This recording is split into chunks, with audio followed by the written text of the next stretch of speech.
let's talk about what I read in January. My reading this year did not kick off great. I feel like I have a lot of 3-star reads in this pile with a couple hidden gems. I also have started getting back into comics in January and February, and that part I am really enjoying, so hopefully you'll definitely hear about that a bit more on my channel again. I feel like I really fell off the train there for a minute. I kind of want to do like a 30 comics in 30 days thing, but we'll see. I'm definitely not there at this exact second. I fucking suck at daily vlogging. So one thing I have to talk about, I actually read back in December, but I forgot to talk about it for whatever reason, and that's The Last Flight by Julie Clark. This was a thriller that I buddy read with my friend that I always do buddy reads with. This was about two separate women who are living very different lives, but both of them are running away from something. These two women happen to run into each other at the airport and decide to switch tickets and kind of take different paths pretending to be each other so that hopefully the people who are trying to track them down will be fooled. But after that happens, the one girl's plane goes down and she dies in the flight. So our main character that we end up following is left living this girl's life and wondering what she was running from, as well as trying to still outrun the person that she was running from in the first place, which is her husband. I think I can tell you that, it's in the synopsis. Her husband has large political power, and he also has a lot of anger. He is not above using his political connections in order to track her down, and so she really has to go deep. I really enjoyed this. I know that the friend I read it with really liked it too. It did not follow the conventional storylines, which I really appreciated. There often are certain things you expect to see in these, and I feel like this kind of took a diversion, and you know, both these women are running from something, but they both come from very different circumstances, and I feel like it dealt with that pretty well. It dealt with the class divide and the options that these girls had because of the backgrounds they had, because of the lives they led. I appreciated seeing kind of the before, seeing how these girls got to this place that they are running from their lives.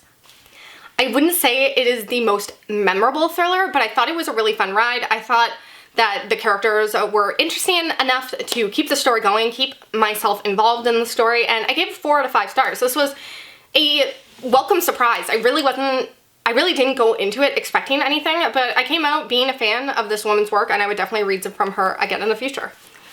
The next buddy read I did with my friend Amber is a booktube favorite, and that is Finlay Donovan is Killing It by Elle Cosimano. I know everyone here loves this book, and look, I don't hate it. I gave this 3 out of 5 stars. For me, this was just so familiar. I know for a lot of people they're saying it's a breath of fresh air. A breath of fresh air. I feel like the main positive that a lot of people are saying is that it's very original. And I think if you have not read Jane Ivanovich before, then it is. But for me, this is a more modern Stephanie Plum novel, almost to a T. What I will say is this is definitely a more modern take. There are not nearly the problematic elements that were present in the first Stephanie Plum novels. Those came out in, God, I don't even know, the 80s or 90s or something. I definitely think that there were some things that were racial stereotypes that were kind of gross. This book doesn't have any of those problems. Unfortunately, where it didn't hold up for me and where the Stephanie Plum novels definitely stand above it is the chemistry between the lead character and the love interest. I don't feel like this did that well. I didn't care for the love interest that much. I just didn't care at all. Like, she could have never seen them again and I would have been fine with that. I didn't think they were that interesting. In the Stephanie Plum novels, I think they're great. And yes, I know I shouldn't be comparing these so much, but it's impossible for me not to. I've read 28 of those Stephanie Plum novels and this felt like another one of them. I never explain what this is about. This is about a single mom who ends up being hired to kill someone because someone overhears her talking about her characters in a diner and thinks she's a hit woman. Basically, throughout the book, she gets in a bunch of crazy hijinks. She has an asshole ex-husband who's trying to, I don't know, shit on her life, and there's just a lot of funny shenanigans throughout. As well as some serious topics thrown in, because obviously we're talking about murder and stuff. I thought that the book handled the subject matter well. I thought that the main character was likable. She was kind of an idiot, but, you know, that's par for the course with these types of novels. I gave it 3 stars. I just felt like it was so familiar. I've seen this done before, and I've seen it done better, in my opinion, or at least more likable, in my opinion. It was just kind of tepid for me. I'm sorry. The next thing I read was the winning book in the thriller category from the Goodreads Choice Awards last year, and that was The Last Thing He Told Me by Laura Dave. Did this deserve to win? Absolutely not. I gave it 3 stars. I don't get it. This is following our main character, who is a woman who's married to this man. They have a stepdaughter together. Well, it's his daughter, her stepdaughter. And all of a sudden he goes missing and she's left to take care of the stepdaughter while trying to figure out where the fuck he went. I listened to this on audiobook and it was definitely propulsive. I wanted to keep going, but the character was so thin.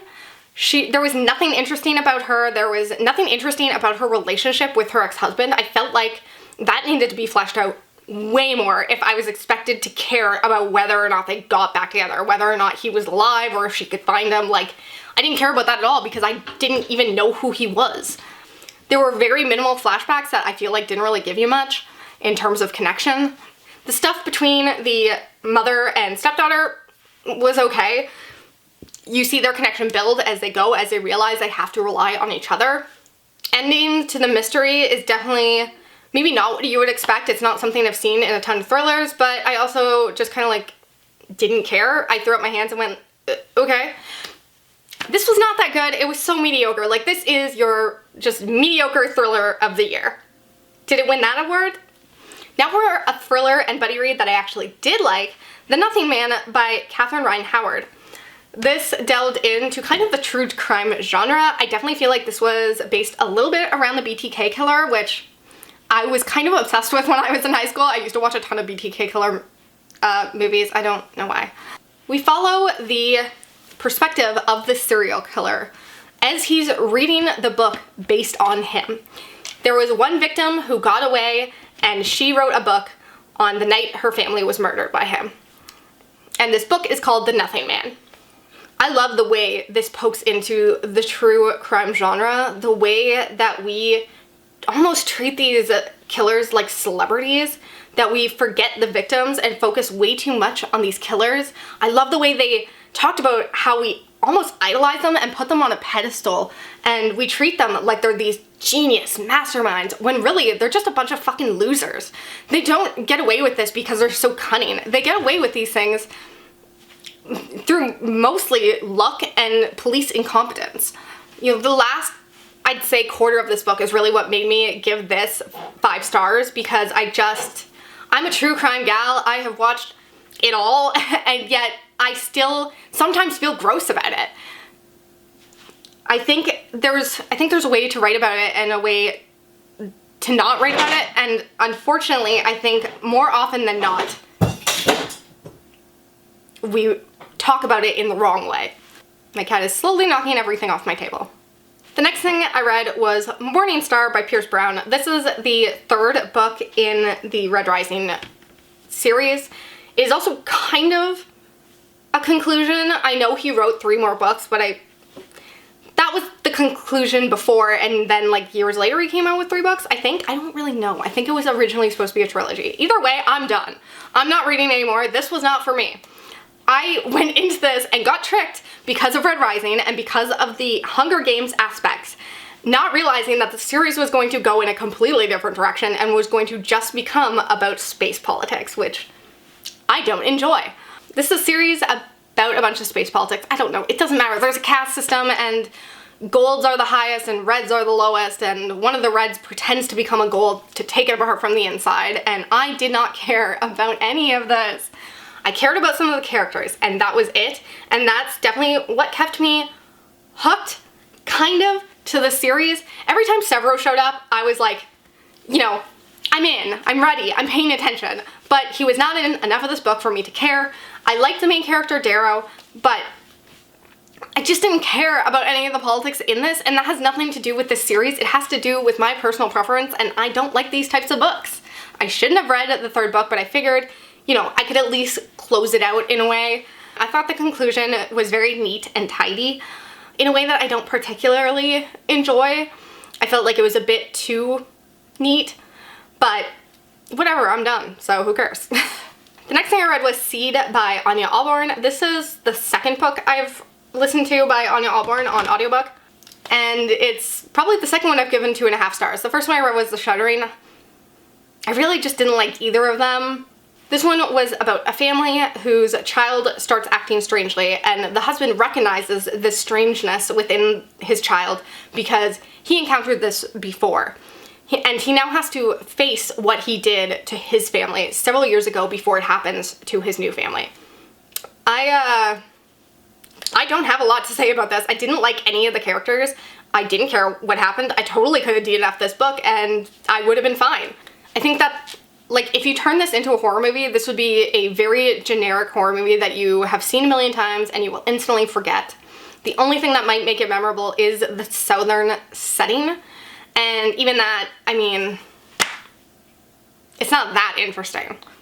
2.5 stars. I'm still gonna try more Ania Ahlborn. Why? I don't know, but I feel like there's gotta be one that I'll like, right? Also, seeing the marital fights because he's a musician and wants to continue on his music journey and she wants him to get a real job. All of that was annoying. Ania Ahlborn truly has this way of creating characters where I just hate every single one of them. And since it's a horror book, I spend the entire time just wishing for them all to die in truly grotesque ways. I can't say that's a plus. The next thing I read was Falling by TJ Newman. This was a plain hijacking story. There wasn't much beyond that. It was just a very propulsive, very action-heavy, plain hijacking story, and it could not be more predictable if it tried. I really hated my reading experience with this. I will say, Steven Weber narrates the audiobook. He is the one who narrated one of those Stephen King books that I like so much, It. He did a phenomenal job narrating it, and so that, when I saw that he narrated this book, I was like, okay, I'm in, let's do this. Even he couldn't save it. It was so boring. This is like a episode of Bones or 24 or any of those other fucking procedurals where you're going against the clock and having to take down the terrorists before we get to their destination. The terrorists have the pilot's family held hostage on the ground, and that's like how they're making him do these things. You know how it's going to end. None of these characters are fleshed out well. There's this hero cop on the ground, or hero FBI agent on the ground too, who's just like, his aunt is a flight attendant, so he's trying really hard to be a hero. I didn't care about that either. This gave me nothing. There was some clever bits with the flight attendants and like the way they were trying to help the pilot take down the terrorists. And that was it. There were like moments where they tried to humanize the terrorists and try to explain why they're doing what they're doing. Those were the only moments of the book that worked. Not sure what that says about this, but it's definitely also got some cheap patriotism in here that I didn't like. I like that they didn't villainize another culture, that, thank God, but yeah, I'm not a fan. I gave it 2 stars. I wouldn't suggest reading it. The next buddy read I did with my friend is Saving Noah by Lucinda, and this gave me so much to think about. This was quite a ride. This was about a parent, a mother, who finds out her son has been molesting the young girls on his swim team that he's coaching. He's 15 when he first does these things. The kids that he's coaching are like 5 and 6. She ends up telling their parents, and those parents in turn end up calling the cops.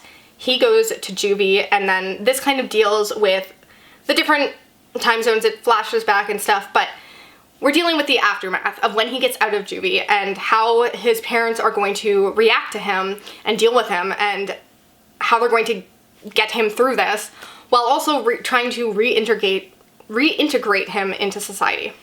I had so many feelings while reading this book. Lucinda Berry's writing is very, very thin. It's very to the point, basic, not a lot going on. At first, I really wasn't sure about it just because it felt so basic. It felt like some things needed to be beefed up a bit. And then there's the fact that the mom character, fucking hated her. Like, just truly, that first half of the book, I was like, you dumb bitch. Like, the way she could only care about her son and only care about herself and the way that this was affecting her drove me insane. These girls' lives have been changed forever, and you care about your place in society. I hated her so fucking much. And like the amount of time she said like, well, it wasn't that bad. I was like, lady. But in the second half of the book, the writer definitely did some things. The writer is a psychologist, I believe, a clinical psychologist. And so obviously she must know somewhat what she's talking about. But I feel like this book was manipulative in certain ways, in that this character of Noah was the quote unquote like perfect child molester. Like, he was as good of a person as you can be while also molesting children. He felt horribly about it. He never wanted to do it again. He literally just like hated himself for it. And I don't think that's always the case, clearly. It was interesting. I definitely am a person who believes that you are like born the way you are, and so I can see the idea of someone who was just born that way and hates himself for it. But even though you don't get to choose your thoughts or your desires, you do get to choose your actions. And so I still, the second half of the book did get me. The last 20% of the book especially, I feel like made me cry, which was a thing. Who'd have thought? There were also details where you can tell like the writer was using her clinical knowledge to really like teach you something, because she did talk about how people who hurt children it isn't always because they're actually attracted to children, and that pedophiles are more rare than you think they are. But then there are other people who are hurting children because they're the easier victim, because they're the more convenient victim, because it's easier to control a child than to control a fully grown adult. And I know a lot of people will say like that distinction doesn't matter, and yes, in terms of maybe the law it doesn't, and in terms of consequences it doesn't, but I think in terms of understanding people who do these things, I think it does matter, because the most important thing is making sure that children don't get hurt. So we have to understand why people do the depraved things they do in order to make sure it doesn't keep happening. Oh, this book will give you a lot to think about. I gave it 3.5 stars because, like I said, it wasn't perfect. I didn't love the writing, and I do think it was extremely emotionally manipulative, but I would still 100% recommend it if you can handle the subject matter. That second half of the book was a fucking gut punch. Now, to bring myself back from that sad edge, I decided to read 3 of the Keeper of the Lost City books. And those were Flashback, Legacy, and Unlocked. So I am now finished all the books that are currently out in the Keeper of the Lost City series. I am very annoyed that the next one does not come out until November. That wait is gonna kill me. Flashback, I gave 3 stars. That is, I'm not gonna tell you like the actual synopsis for each of these separate books, but I will tell you a little bit of my thoughts on the ratings. Flashback, I gave 3 stars because, first of all, these kids went through a physical fight and ended up in the infirmary, and they were there for like 400 pages. Just sitting there in their beds. And you know what? I will say, Shannon Messenger somehow managed to make me give a shit, but like my patience was running thin because 400 pages of just laying in bed, dear God. And then there was just like the Fitz fee of it all, which like, not a huge fan of them as a couple. I think Fitz is so annoying.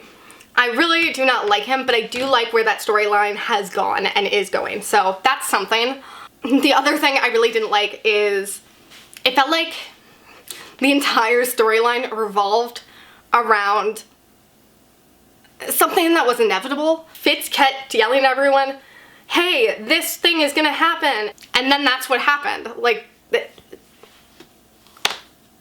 it was kind of unbelievable that the book was not trying to surprise you at all. Yeah, that thing you thought was gonna happen, yeah, that's what happens. Like, after 900 pages, really? After trying to figure out what the Never-Seen's evil plan is, it's the most obvious thing. The thing that you could have prepared for this entire time. It was just very frustrating. But then we followed up with Legacy, which I gave 5 stars. This is my favorite book in the series in a while because we got just a ton of answers in this book. One of the things I didn't love about the series, or really a lot of these types of series in general, is when you're dancing around answers the whole time, when everyone's like, we have the answers, we just can't tell you them for reasons. And in this book, I feel like we finally got some concrete information.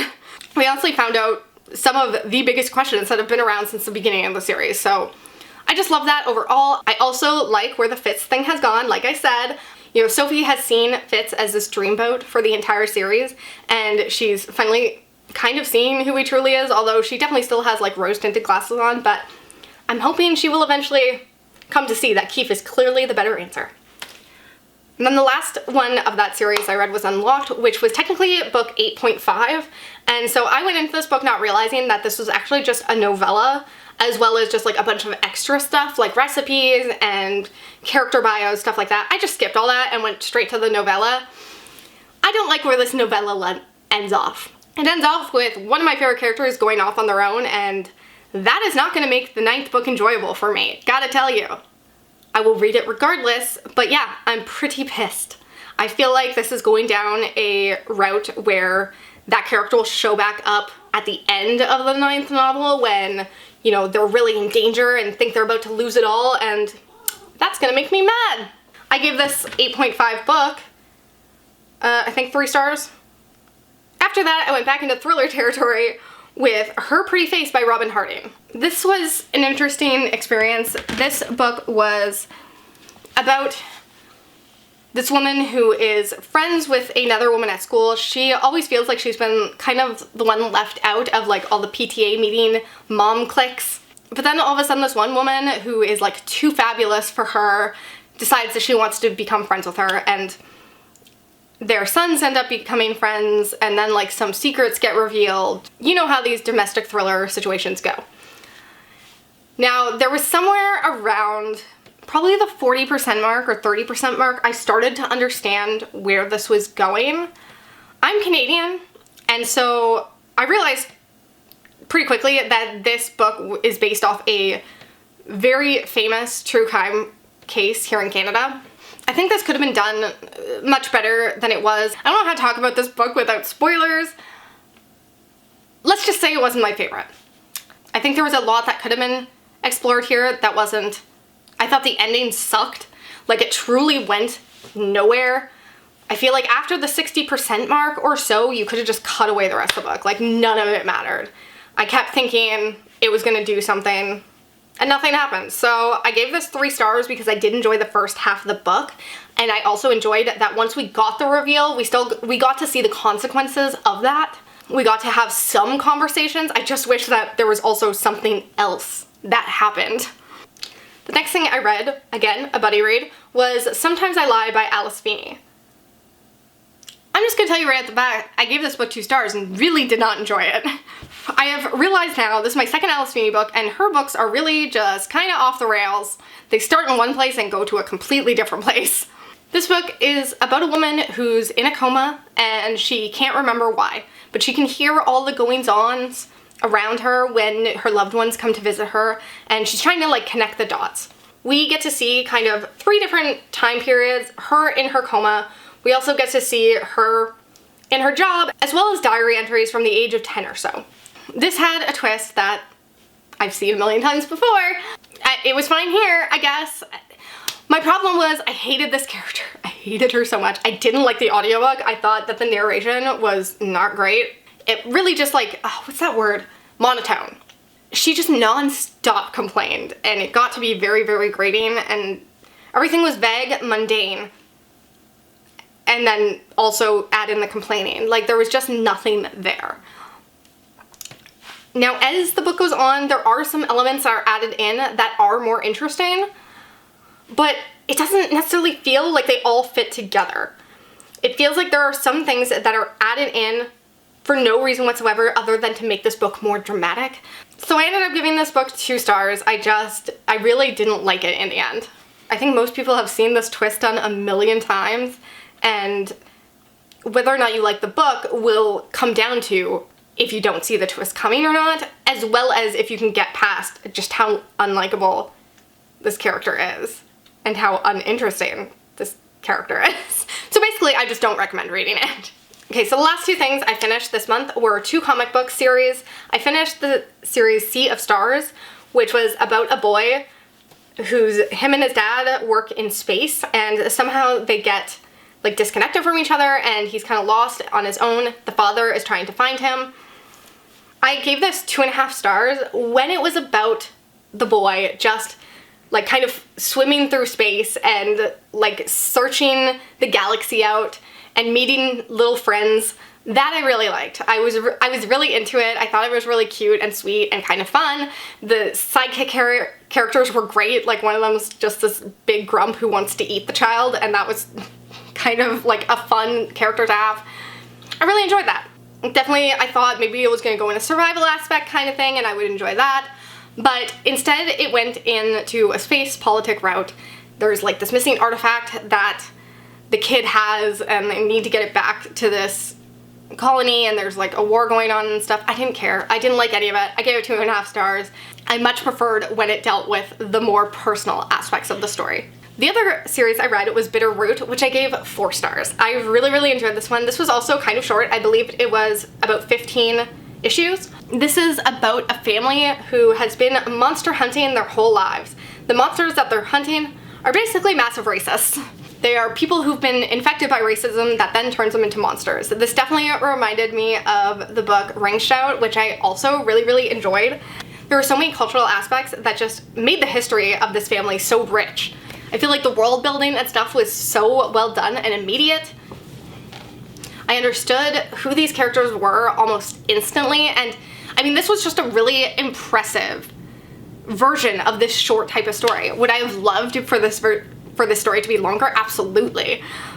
It was effective and evocative. I do believe I liked the first volume more than the third volume, but like overall, this was definitely a winner and I would 100% recommend it. Those are all the things I read in January. I hope that February is a better reading month. There were definitely a couple winners in there, but overall across the board, it was a lot of 3 stars. I hope you liked this video and I hope you come back again soon. Bye.